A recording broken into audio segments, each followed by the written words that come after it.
Potential energy, ये बड़ा ही important idea है फिजिक्स का, और फिजिक्स में इस आइडिया की जरूरत क्यों पड़ती है? क्योंकि फिजिक्स में वर्क को बहुत अच्छी चीज नहीं माना जाता। फिजिक्स में एनर्जी को फंडामेंटल माना जाता है, सबसे पहली बात। ओके, इसका यदि मैं रीजन बताऊं, फिजिक्स में energy is more fundamental idea. यदि आप देखेंगे तो जो फिजिक्स के 3 फंडामेंटल लॉज हैं, ऑलराइट, वो कोई वर्क का नहीं है। It is conservation of energy, conservation of momentum, conservation of angular momentum. तो बिकॉज ऑफ दैट रीजन हम जो ये कहते हैं कि यहां से वहां गए, उतना वर्क किया, फिजिक्स वाले चाहते इसको अवॉइड करना। रादर देन सेइंग कि यहां से वहां गए तो इतना वर्क किया, हम उसको यदि ये कह सके कि ये उस एनर्जी से इस एनर्जी में आया, तो वो फिजिक्स के लोगों को बोलना सुनना अच्छा लगता है। इनफैक्ट यदि आप फिजिक्स की स्टोरी देखेंगे या फिर ह्यूमन सिविलाइजेशन की स्टोरी देखेंगे, तो ह्यूमन सिविलाइजेशन और हमारी एनर्जी की अंडरस्टैंडिंग की growth is almost same. Human beings बच सके बिकॉज वो केमिकल एनर्जी को आग में कन्वर्ट करना सीख गए। सुना हो शायद आपने, ग्रेटेस्ट ह्यूमन डिस्कवरी, फायर। फिर वो किसी तरह से काइनेटिक एनर्जी को बचाना सीख गए, wheel, second greatest discovery. Electricity बीच में और भी थी, मैकेनिकल को इलेक्ट्रिकल में कन्वर्ट करना सीख गए। वेरी डेंजरस, न्यूक्लियस की energy, nuclear energy. Right, human history is basically energy का आइडिया एक्सपेंड होता चला गया, और ह्यूमन बीइंग्स और ताकतवर और ताकतवर और ताकतवर होते गए। ह्यूमन मतलब हम लोग, राइट, ताकतवर होते चले गए, क्योंकि एनर्जी हमें ज्यादा कंट्रोल में हो गई, ज्यादा हम उसको समझने लग गए। तो हमारी पढ़ाई अल्टीमेटली एनर्जी की पढ़ाई है, और अभी तक हम लोग सिर्फ काइनेटिक एनर्जी नाम की एनर्जी जानते हैं कि पार्टिकल को उठा के फेंक दिया तो वो काइनेटिक एनर्जी। जो थर्मल एनर्जी होती है वो रैंडम काइनेटिक एनर्जी होती है, उसको हम काइनेटिक एनर्जी नहीं, हीट बोलते या थर्मल एनर्जी बोलते थे, राइट, वो बाद में आएगी। मैंने बोला था ना, मॉलिक्यूल्स रैंडमली मूव करने लग जाते हैं, ओके, तो वो थर्मल एनर्जी, वो इसमें नहीं है। एक और एनर्जी है बहुत इंपॉर्टेंट, पोटेंशियल एनर्जी, जिसके बारे में अभी तक हमने कोई बात नहीं करी है, और इसके लिए हमने तैयारी बहुत कर रखी है, तो ज्यादा देर नहीं लगेगी। We prepared for it very nicely. तो ये क्या चीज है? इसमें आइडिया ये है कि जब हम कोई भी कंजर्वेटिव फोर्स का नेगेटिव वर्क करते हुए देखते हैं, तो नेगेटिव वर्क का अक्सर मतलब यह होता है कि काइनेटिक एनर्जी गायब हो रही है। किसी बॉडी पे नेगेटिव वर्क हुआ, इसका मतलब क्या हुआ? काइनेटिक एनर्जी कम हो रही है उस बॉडी की, राइट। तो जब इसकी काइनेटिक एनर्जी कम हुई तो कुछ ना कुछ और होना चाहिए था, वो एनर्जी कहीं और जा रही होगी। जैसे कि जब फ्रिक्शन के केस में काइनेटिक एनर्जी कम होती है, नेगेटिव वर्क करता है, तो हम कह सकते हैं कि थर्मल एनर्जी में गई। लेकिन जब कंजर्वेटिव फोर्सेस नेगेटिव वर्क करते हैं, फॉर एग्जाम्पल, तो हम ये नहीं कह पाते कि वो एनर्जी कहां गई, और ये हम कहना चाहते हैं। भाई हम ऐसा कह सकते हैं, एक तरीका ये है कहने का कि जी ग्रेविटी ने नेगेटिव वर्क किया and we should be happy, but we don't want to say gravity ने नेगेटिव वर्क किया, we want to think in terms of energy, right. तो ये बात आपको समझनी पड़ेगी कि जब हम ये कहते हैं कि कंजर्वेटिव फोर्स नेगेटिव वर्क करता है, तो उस नेगेटिव वर्क को हम यदि वर्क की जगह एनर्जी की टर्म में सोचना चाहें, तो potential energy comes into play, right. हम ये कहने की बजाय कि कंजर्वेटिव फोर्स ने नेगेटिव वर्क किया, हम ये कहना पसंद करते हैं कि पोटेंशियल एनर्जी बढ़ गई। जैसे यदि हमने किसी चीज को ऊपर फेंका, तो हम ये भी कह सकते हैं कि इस ब्लॉक के ऊपर ग्रेविटी ने नेगेटिव वर्क किया, हेंस इसकी काइनेटिक एनर्जी कम हो गई। और हम ये भी कह सकते हैं कि जिसकी काइनेटिक एनर्जी थी वो तो कम हुई, लेकिन इसकी पोटेंशियल एनर्जी बढ़ गई। अब हम ये नहीं कहेंगे कि ग्रेविटी ने नेगेटिव वर्क किया,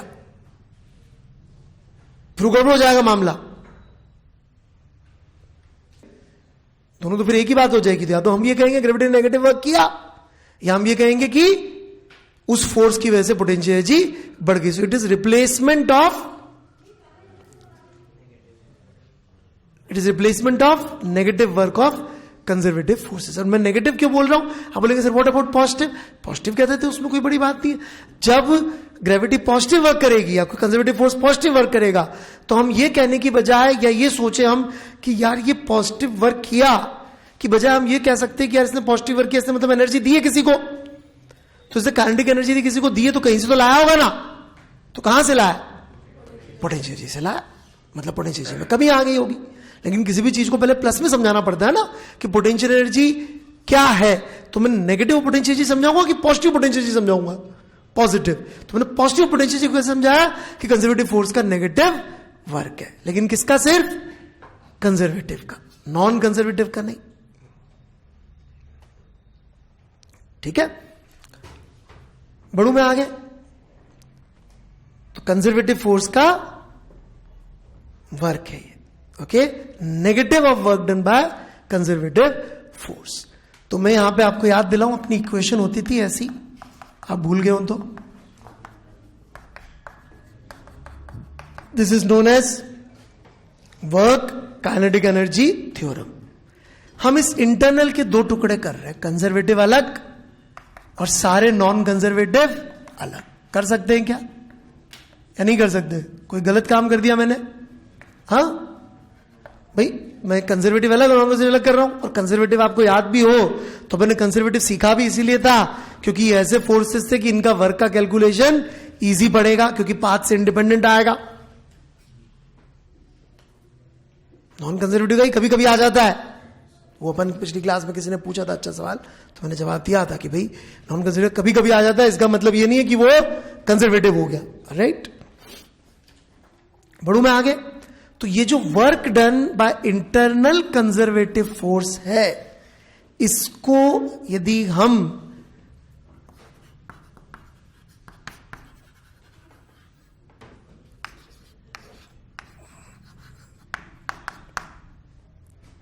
ऐसे समझ लें कि ये चेंज इन पोटेंशियल जो होती है negative of work done by this, that would mean कि हम work done by internal non conservative force को इस इक्वेशन में रिप्लेस कर देंगे minus delta you of system से। या तो हम ये लिखेंगे या फिर ये लिखेंगे, दोनों नहीं लिखेंगे इक्वेशन में कि पोटेंशियल भी लिख दी उसी फोर्स की और उसी फोर्स का वर्क भी लिख दिया। तो वर्क लिख लीजिए या फिर पोटेंशियल लिख लीजिए, दोनों नहीं लिखेंगे। जैसे मैं आपको भी एग्जांपल भी लूंगा इसका।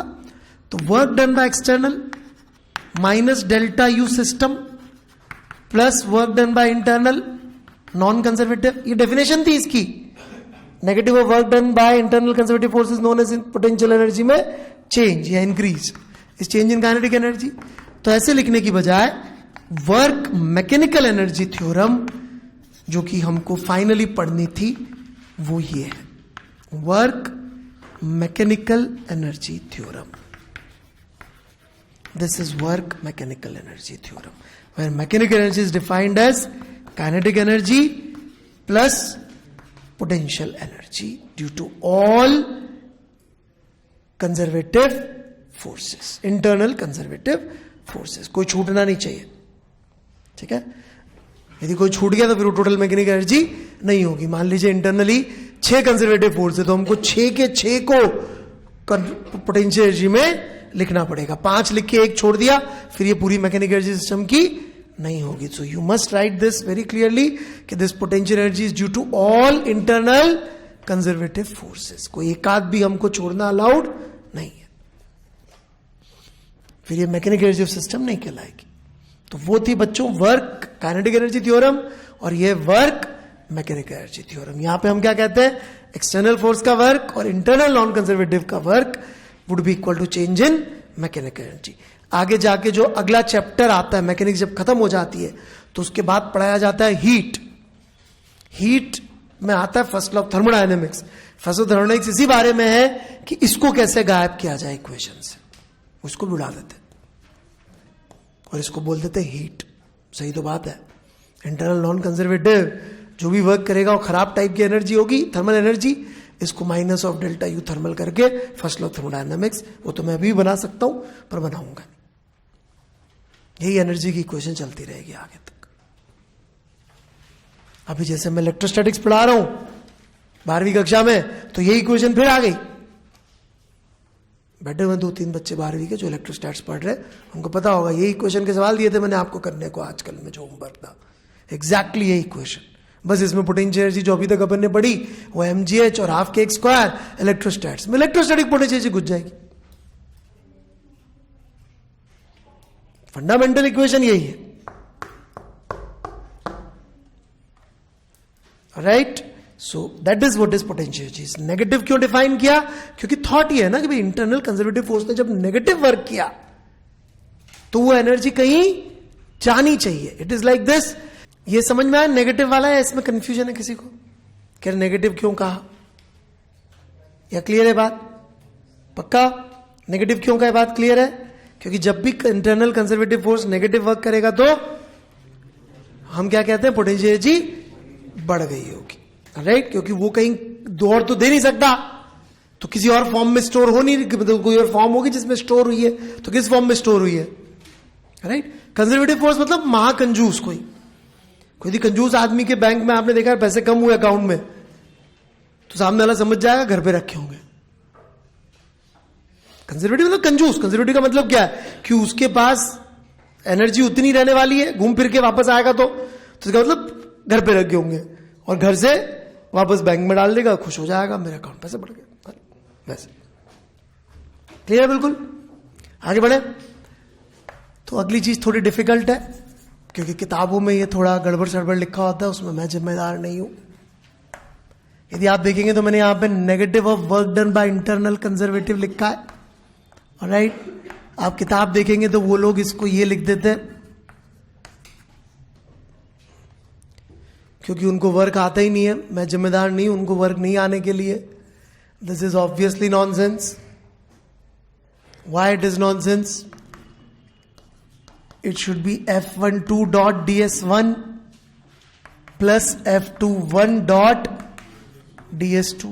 क्यों? और एक माइनस खा गया मैं। क्यों?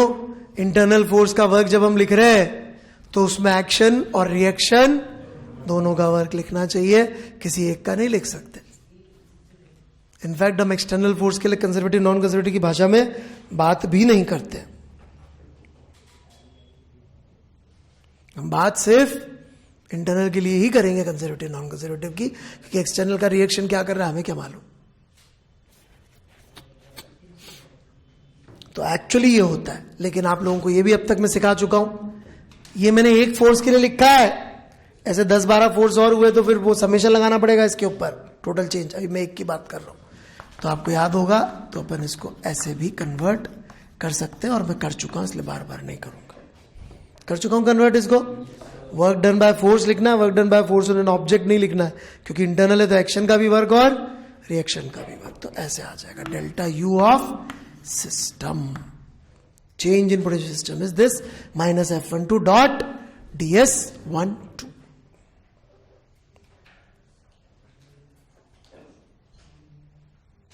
कोई कंफ्यूजन है तो बोल सकते हैं।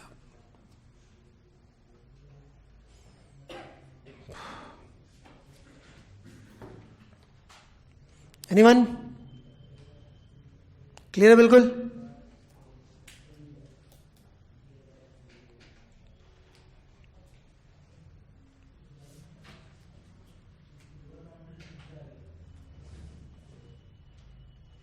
कुछ भी पूछना हो?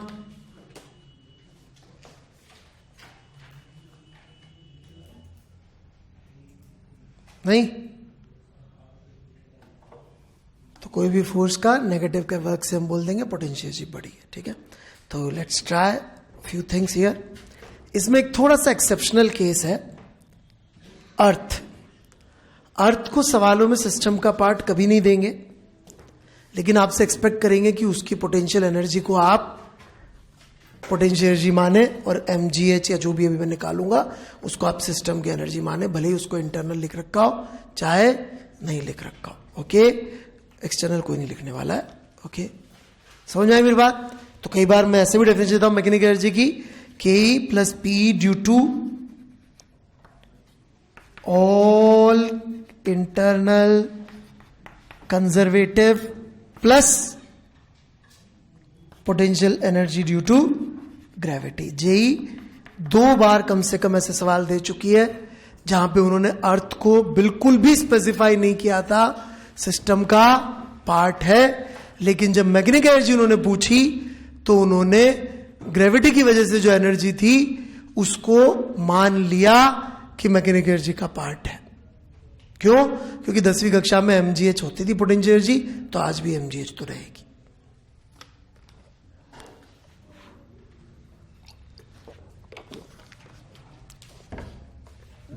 इसको लेके यहां पे काफी प्रॉब्लम भी है, कई लोग इस बात को नहीं समझते हैं और गलत सलत पढ़ भी लेते हैं, पढ़ा भी देते हैं कभी कभी, तो बच के रहिएगा। जेई के अंदर 2 सवाल ऐसे हैं जिसमें ये चीज फेल हो जाएगी।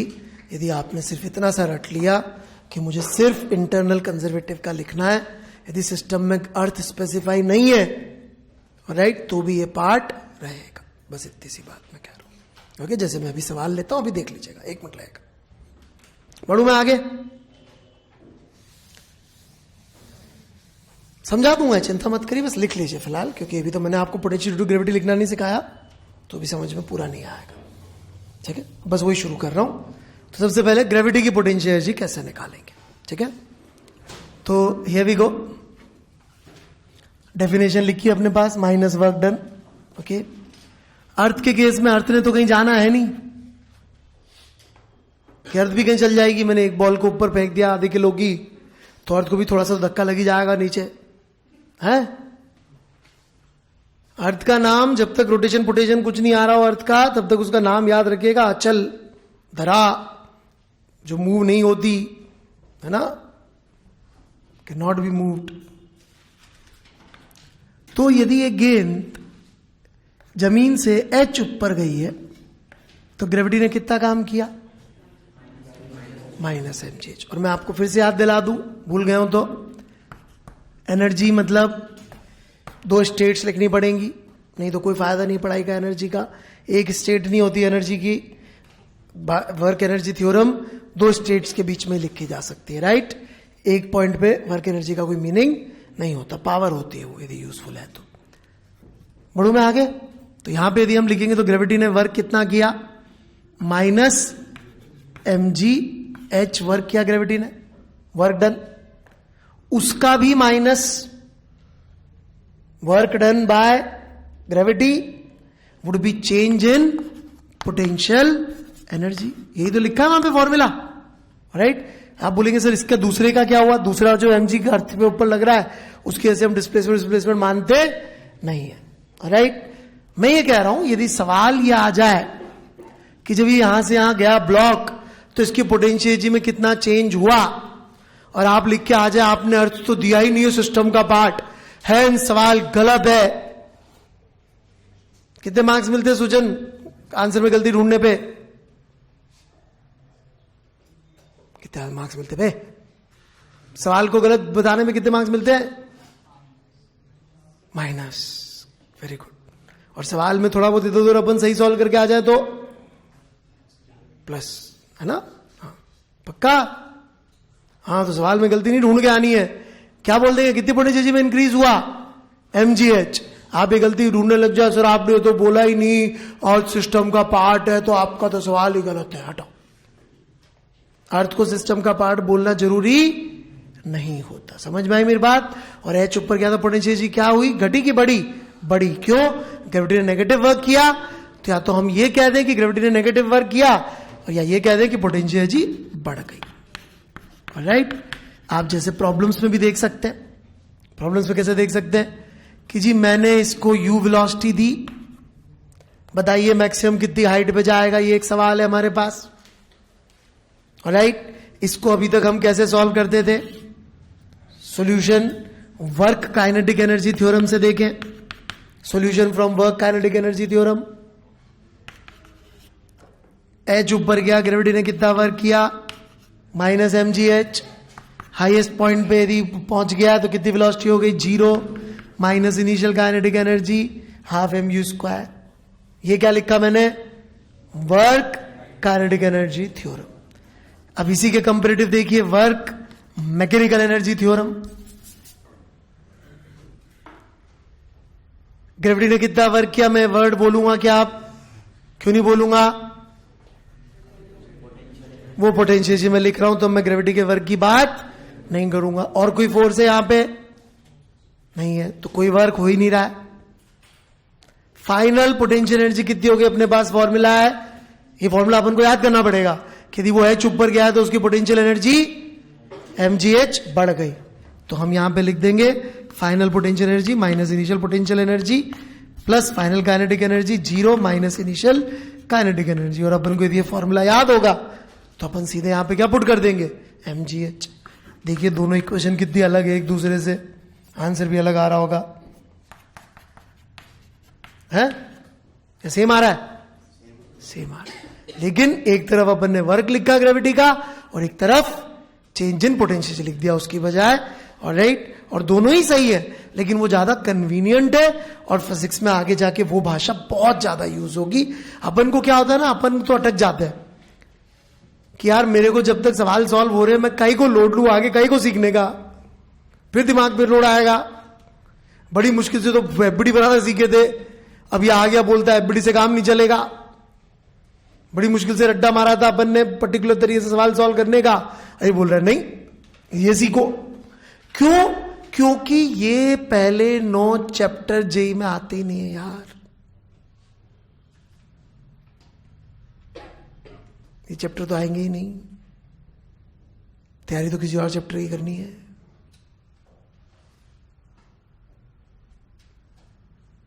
मैं क्या करूं, जेई में आता कोई और चैप्टर है, पहले 9 चैप्टर तो सिर्फ उसके लिए ऐसे ही चाहिए, गड्ढा खोद रहे बैठ के अभी तो अपन, राइट।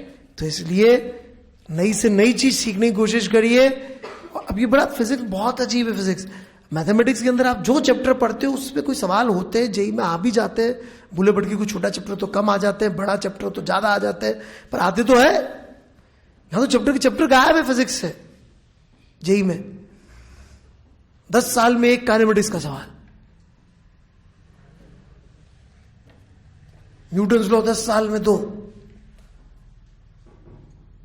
ये तो हालत है, क्या करोगे न्यूटन्स लॉ के पंडे रट के।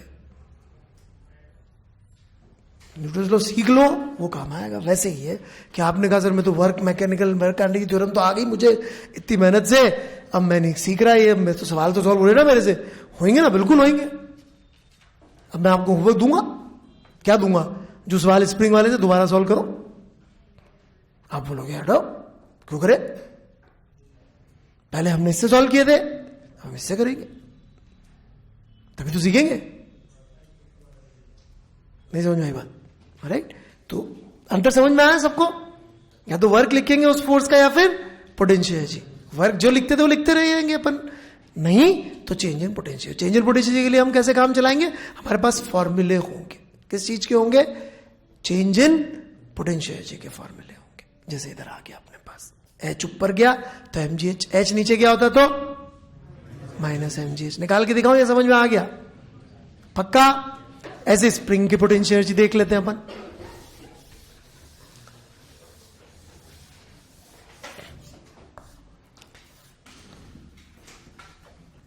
हम नेचुरल लेंथ से बात करेंगे हमेशा।